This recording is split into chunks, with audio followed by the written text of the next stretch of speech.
Hello guys, welcome to the Trading Parrot. We wake up this morning seeing the price of Bitcoin doing a little bit of a mini pump, and I'm gonna share some ideas, some thoughts on how I'm approaching this current situation, along with sharing all the data behind. Guys, if you like this type of content, make sure that you're subscribed to the channel, hit the notification bell to get notified every time I put out one of these videos. Can we get 1,000 likes on a Friday in preparation for the weekend? That will really show this video to a lot of new people and save them from getting wrecked with all the other channels. Covacy letter is summarizing the current situation very well. It says, stock market futures are falling like a war is escalating, the gold prices are falling like a peace deal is near, oil prices are rising like the war is escalating, yields are rising like the peace deal is near, natural gas prices are rising like the war is escalating, and silver prices are falling like a peace deal is near. So the market really can make up its mind, and I completely agree. We've been looking both Nasdaq and S&P being in the territory of the breakout, but really not committing to it, right? So we get the breakout,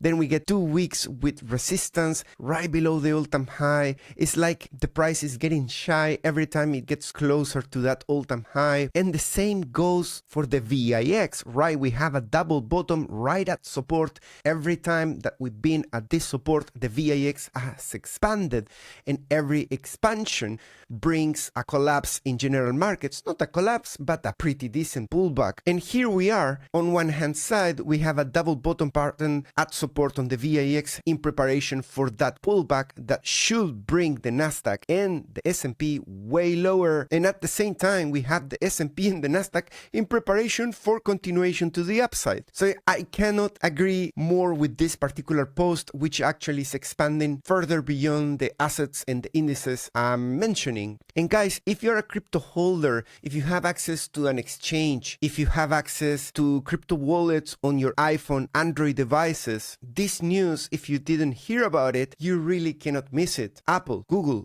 Facebook passwords have been leaked. We're talking about 16 billion passwords. And I will tell you, probably 90% of the people have no clue what is two-factor authentication, what is a passkey, which is the latest tech that we should be using, and everybody has mixed everything, your personal email, your personal accounts with crypto, with wallets. Therefore, there is 16 billion people now at risk of getting everything stolen. I'm pretty sure that with AI, with the help of AI, building software in minutes, these MFs have figured a way to get into Apple's accounts by now of millions of people, and they are now sniffing for your private keys if you have wallets, or for your passwords to get into your exchange and start draining everything you got. So, homework for this weekend: change your Apple password, raise your security, and ideally move everything to do with crypto into something else, a completely separate account, completely separate computer. If you don't do that and you get completely ripped in the future, that's on you. We really cannot change the Bitcoin status despite the fact that the price is moving up at the moment, hitting around 106K.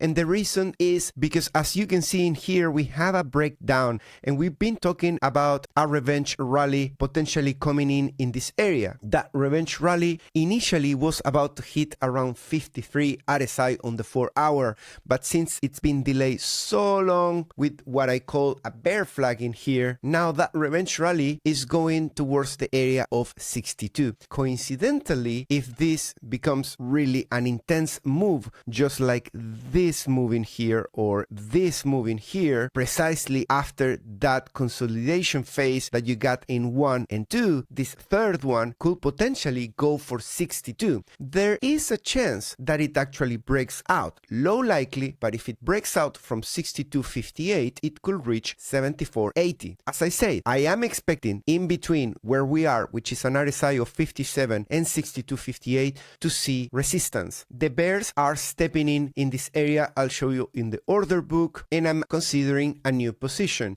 We've been having in the past days plenty of CME gaps.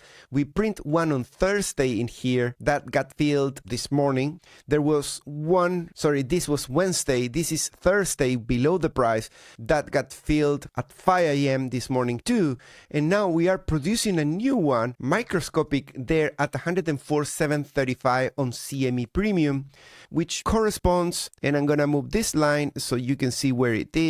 is at 104,564 on Binance Prices spot exchange. So right now we are coming for the neckline of the head and shoulder, right? So we are testing the first initial resistance located at around 106.7, but on Binance that is 106.584, something like that. At that point is where we are having the first resistance. We finally went for that fair value gap. That fair value gap is now gone. We are testing now the two anchor VWAPs from the two extremes, from the low end, from the top end. That band is the initial resistance. If we can get over this resistance and we go beyond 106.5, we could reach the second resistance, which is 107.265. Where is that number coming from? Well, that is precisely the conjunction of the descending and ascending trend lines, the one we lost and the one that should eventually turn into resistance 2, just like it did around here. That is that magic number of 62.58. It is not magic in the sense that it actually forecasts 100% the future, but it gives us that probability additional of seeing rejection there rather than continuing to 74. Anything can really happen, but what we trade is an edge. We cannot trade certainties. Yesterday someone was asking me, dude, all I want to know is up or down, what's going to happen? And my answer is, you're asking the wrong question. In trading, that's definitely the question that gets you wrecked. What you should be asking is, if I take this position in here, am I in a position of advantage or not? And if that position goes wrong, how wrong is it gonna go? How much am I paying for being in that position if I lose? Versus how much reward? Anyways, basic trader theory for risk management. And if we go beyond the 62.58, how high can we go? Well, we have plenty of room. We can go up until 111 according to the 74.80 on the RSI.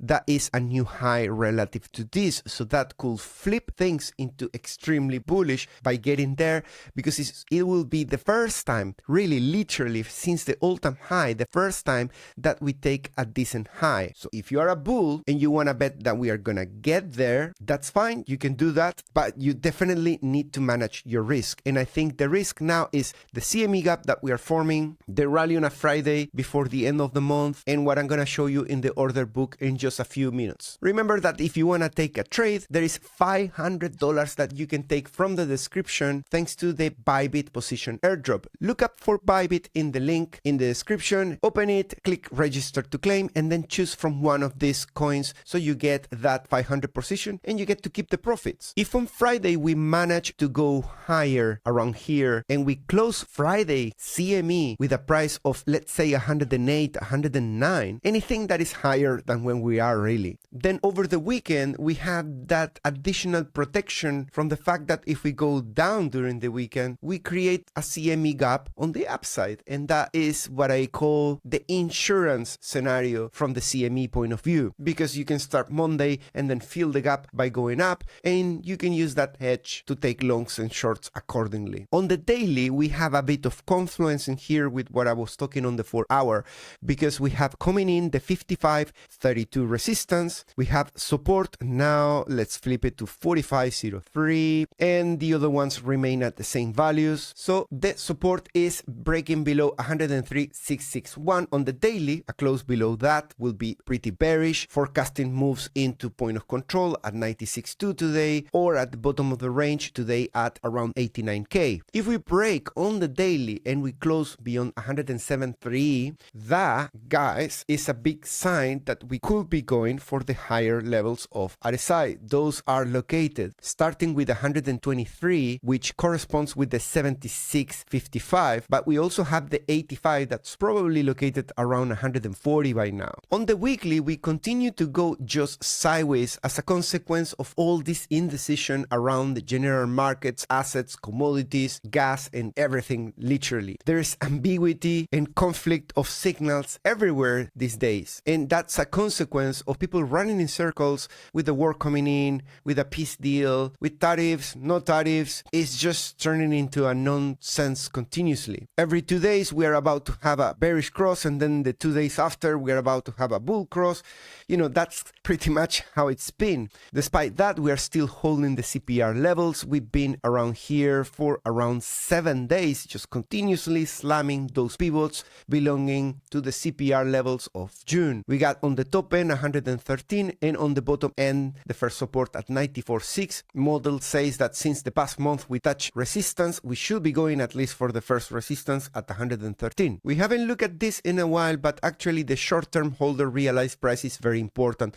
I want to see if we get a move down, what is that magnet attracting the price, because this is consisting of the average positions of the short-term holders, which tend to take profits and attract the price back down into that level. You can see how much dense there is around that level in the full bull market, and that today is located at 97. So every time that we are too far away from that, you have to think that every now and then we need to come back and test it. Of course, it's going up, it's a moving target, but as of today it's 97.1. ETF inflows continue to remain in the green day by day, and we are in neutral at 54. We just took the higher liquidity. Last night I was recording a video about this, but the stupid microphone was too loud, so it ended up spoiling all the audio. I don't know why it was so loud, but anyways, I couldn't publish last night. I was gonna say that we have this liquidity in here, and I was gonna talk that this liquidity in here is a lot heavier. I'm glad that I didn't publish, because we didn't go to the most likely one, which is below the price. Instead of that, we're going for this one. After that, at 107.7, we start consuming this one that is oiling the pan to get us into 109. After 109, well, there is 111. We are now meeting with that resistance of 106.6 and doing the first reaction. That doesn't mean anything. We are just respecting it. Doesn't mean that we are gonna be rejected or we are gonna conquer it. We'll have to see what the price does. If you look at the height of this symmetrical triangle, you could say that we're getting very close to the technical target. So that's another point to consider, because it's slightly below 107k, and you know, we've said 100 times in the past month that 107 is extremely critical level. Let's look at the order book. Let's see what's going on so far. You can tell that they were defending just a few hours ago 106, and the battle still goes on. Let's look at this in the 5 minutes to see how things are going. You can see how they are wanting to short it, and then they wanted to defend it, but the first battle in here got filled with a long and it's coming down, and the order book has gone thin back again, at least within the last half an hour. We just hit that cloud in here. Let me magnify it so you can see that was an area of interest to carry on into 111 in the past 1 month of liquidity. We really need to go through an area of the pan where there isn't enough oil. So if we put X there and the pan is too hot, we're gonna get stuck in that level and we're gonna make a huge mess out of the breakfast. So market maker can still cross that with manipulation. They have huge pockets and everything, but having an oily pan makes it a lot easier to get into 111. These are just probabilities, these are not forecasts. And we have finally a flip. We used to have 111 being the largest level of liquidation, but with this move up, now the throne belongs to 103.2. 111 is still pretty substantial, currently located at 111.237, but slightly lower. The cumulative, you can reckon that if we go into 111, we will be at 782 billion, but if we wipe the lower end liquidity, there is a little bit less. So the concentration is higher here, but the cumulative is higher if you go to 111. That is normal, because to get into 111, you need to do a longer move. So you need a lot more energy to get into 111. Oh my God, Parrot, can you do a wrap up of that? Well, the wrap up is that there is not a clear winner, right? We have two big contenders, each one with at least two good arguments to go towards, but they are kind of canceling out. When there is a clear winner, we celebrate, right? Because we have a great opportunity. The order book today looks like this. You can see those defenses at 110. The 107 is the next one to come, and the support at 103. Purple wells today are still pointing up, but in a microscopic way. I truly don't understand who is now responsible for this move up. So let's go to the weekly. Let's magnify that, and we can see multiple cohorts actually moving up. We got everybody except for the small accounts. And that is, you know, something positive for the bulls, we could say. Is that an outstanding amount of new positions longs? Definitely not. You look at the 1 month, and if you compare with what's going on, purple, we could say is still in average going down. Brown is going up, sure. On Market Monkey Terminal, we can see that there's been a small spike on the CVD of aggressive buyers, true, but it's not really that significant relative to what we've been seeing in these areas in here, coming from 74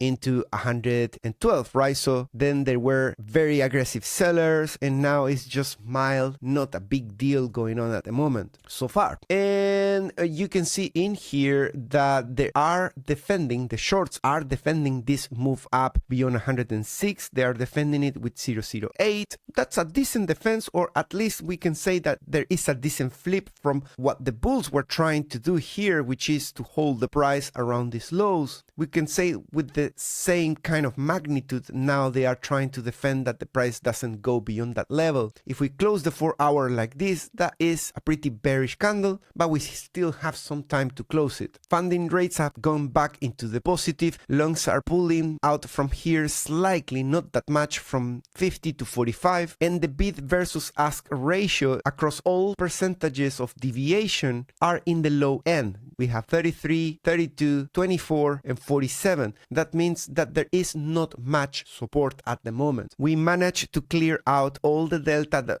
was putting the shorts at risk, so that job is gone. Now the delta is pretty much flat. So price is gonna have to make now a decision if it gives up with what the bears are trying to do, which is to push the price back down, or if there will be another attempt to continue breaking the highs. You can see that the motivation from fair value gap now is gone. We completely succeeded taking 106.5. And now talking about my position, I'm intending to enter in a short, but in my exchange, my order hasn't been filled yet. And if we don't go slightly higher, I'm not gonna have a short. If you wanna learn all the detail and how I'm fragmenting my order, what is my plan, where is the reward that I'm looking for, and all those things in detail, be part of my community. Join my Patreon for just $10 a month. Just make sure that you don't copy anything I do. I have a long record of nailing the trades, but that doesn't mean that at some point I'm gonna get a slap in the face. After all, after a year, I deserve one, right? Everybody does. Thanks so much for watching. Don't forget to hit the like and write down a comment down below, and I'll see you in the next video, which I'm gonna start recording in a minute.